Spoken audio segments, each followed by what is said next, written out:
All right, Christmas Day. Making a little video here, thinking about some funny things. Got Miles on the walk here. He's out sniffing, doing his thing, smelling other dogs' pee. At least I get to enjoy the beautiful background. Well, it's not only a background to this video, the majestic environment.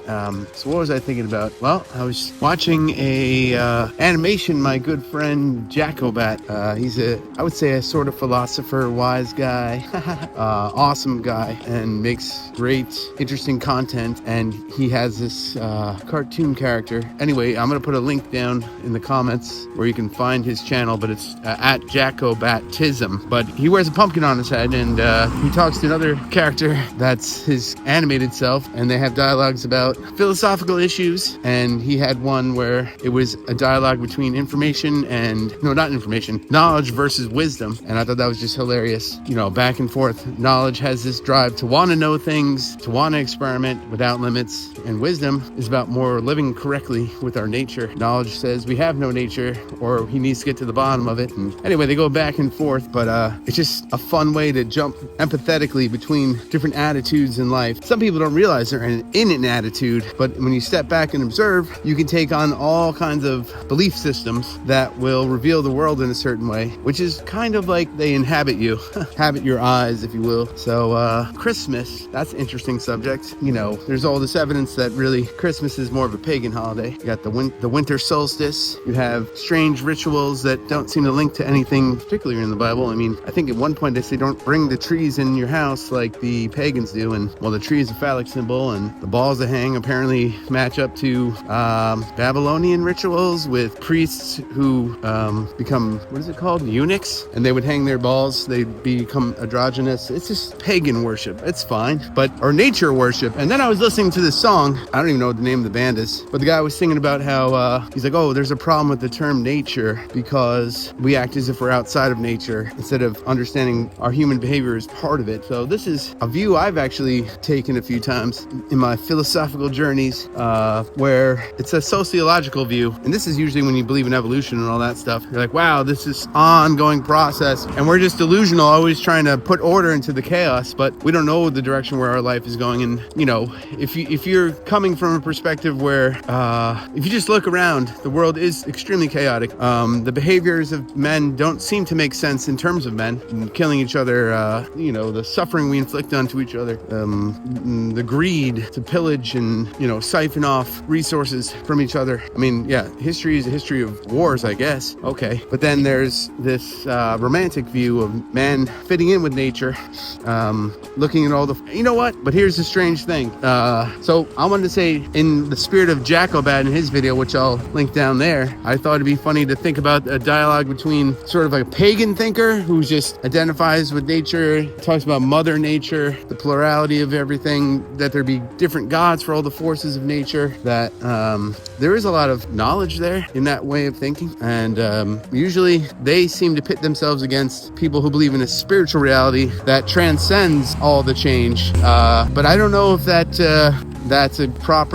more of like a straw man argument, because, so I guess here are the two sides. The one side is, this is the life energy we're born into. We're born in the flesh. Maybe flesh is all there is. And then the energy and the forces that ride it, are attached to it permanently, I guess. Or it's a pantheistic view of God. Everything is God, all of nature. And depending on which side you go, consciousness is a extension of life that has evolved from us being just energy condensed or inside of a little point that blew up. I don't know. That's silly shit. But at least the pagans have creation stories, but they're very pluralistic. What does that mean? Like, look at the Olympian gods. Look at the Greek gods, Roman gods. What is all that business about? And they're very active in engaging gods. And if you think of our relationship to nature, I mean, depending on where you are and what point in history, the hardships you had to face, the technology, knowledge, wisdom of your peoples would make sense that their language and their their conceptions and mythologies kind of mirror the processes we all go through, and some of us, and certain processes that the elders can tell you about, but you'll never know until you go through it. The cycles of life. So, it all makes sense. All these pagan religions, they talk about cycles. They talk about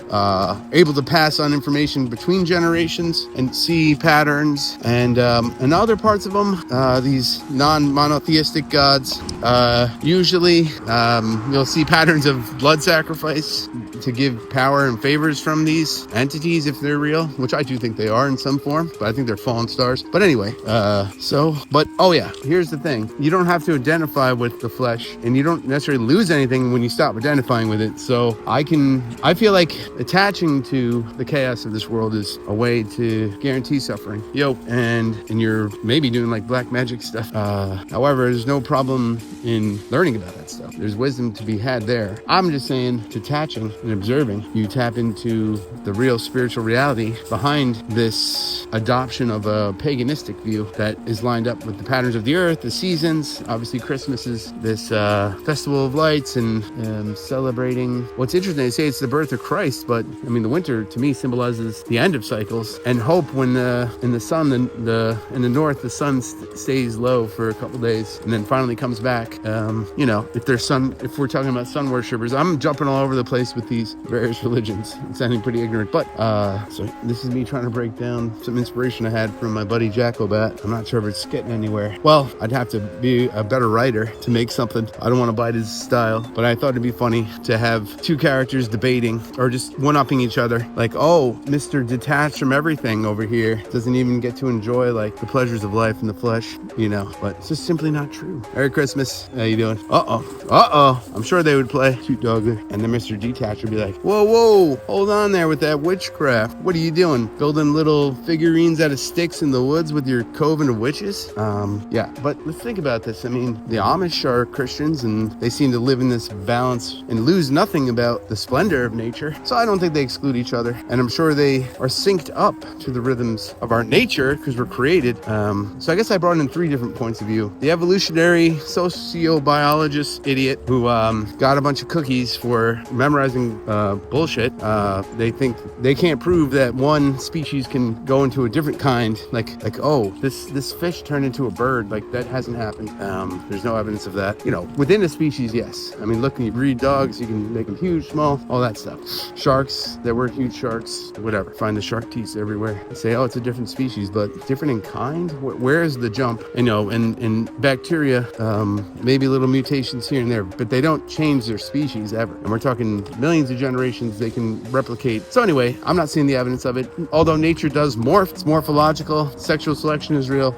But anyway, so they put so much weight into that assumption. So we can just rule that out because it's all false correlation, and it's been propped up by institutions that are trying to hide our true nature from ourselves. So, but it's sexy, the philosophy, like French, like, it's so meaningless. We're just these painful, actually I was watching that show True Detective, and think of Matthew McConaughey's character. He's always talking about how consciousness is a cruel mistake. We're aware of our own death and ourselves, and we think that we want to believe in order to survive we have to delude ourselves and believe there's a meaning. But so I mean, if you feel like being cynical and putting on a black hat and smoking cigarettes or something, like you're in a French cafe, could be cool. And the ideas are exciting because, they're like, the whole world's our oyster. Let's look at all the suffering, the pain, the destruction, and let's look at the dynamics between people and the angst we feel. Well, it could be that way, and that's one attitude to take. Sounds like knowledge.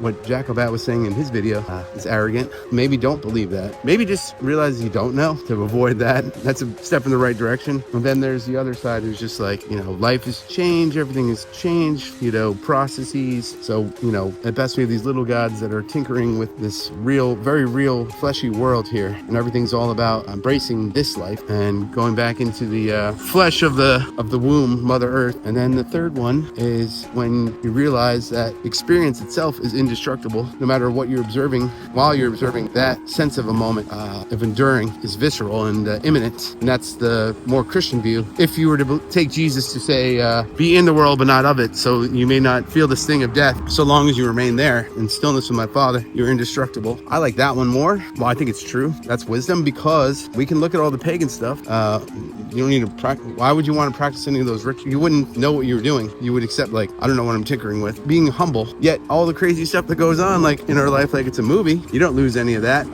In fact, you get in a new sense, one where your experience is peaceful, calm, and present. And that makes it more amazing because you're like sharing it with the creator who's always been here in that eternal moment. And I'm sure there's pagan gods who, like Saturn. Well, Saturn is the one of time.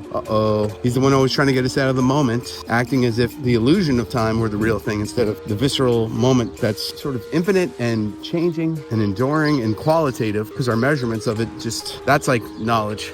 Measuring it, containing it, finding patterns to use it to try to crack the code of this place or something. But then there's the wisdom of becoming nothing, so you get everything anyway. So I'm not as entertaining as Jack Obat in his work, but I was inspired to do a video about nature because it's Christmas, and I don't pretend to know all the history of how everything evolved around it, why they picked the dates, why we have a weird calendar that only has 12 months and there's 13 moon cycles and a moon is a moon. So, but I don't get wrapped up in all that. I think it's fun to have a festival of lights and eat good food, and the winter solstice is important. Doesn't mean I'm pagan, or if I am, fuck you, I am, whatever. You can't be on, I see on both sides. I notice that when you talk about Christian stuff, people who are into like witchcraft, they get like gnarl their teeth, because a lot of feminists seem to like, oh yeah, all along, we want Lilith to be the god, and men are such bullies, and I don't know, things didn't go very well listening to that one. They hate the father. I think it's really a tension between two different gods, Lucifer and big guy. So a jealous, rebellious son acting like a woman versus the father.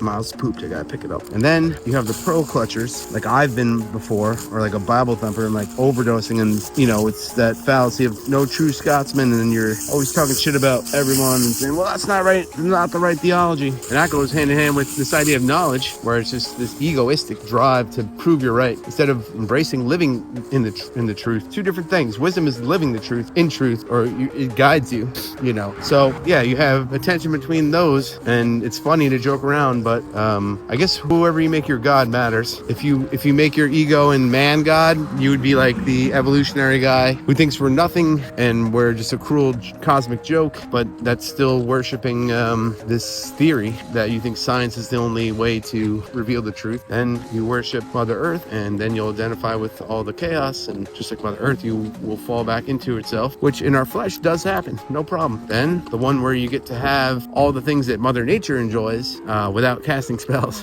Plus, the sting of death is removed because you tap into that eternal moment. So on Christmas, that's what I'm trying to do. All right, Merry Christmas, everybody. This one was all over the place, but I'm gonna post it anyway. Put some nice music in the background. Enjoy, everybody, and Happy New Year as well. Well, there we go. Dogs are fighting.